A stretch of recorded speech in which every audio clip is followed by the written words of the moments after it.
Klaim that. Kenapa kalau misalkan Allah itu ada, kenapa dibiarkan ada agama-agama lain sama Allah? Agama-agama itu diciptakan oleh Tuhan dalam klaim dan keyakinan Islam, itu bagian dari rangkaian Islam. Inna dina indallahil Islam.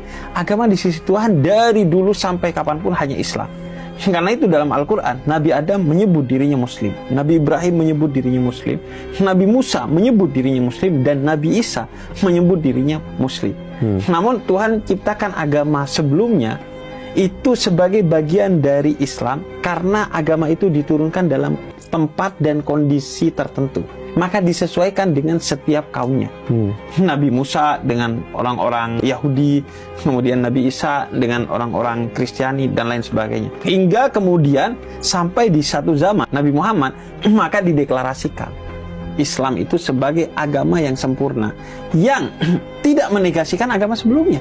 Kita wajib meyakini kekristenan dalam perspektif Islam dan keyahudian dalam perspektif Islam. Kita harus meyakini Nabi Musa dan Nabi Isa.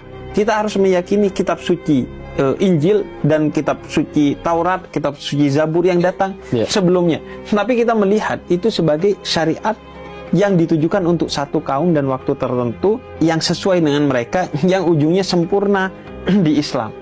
Karena itu dalam semua agama ada puasa, ada sholat.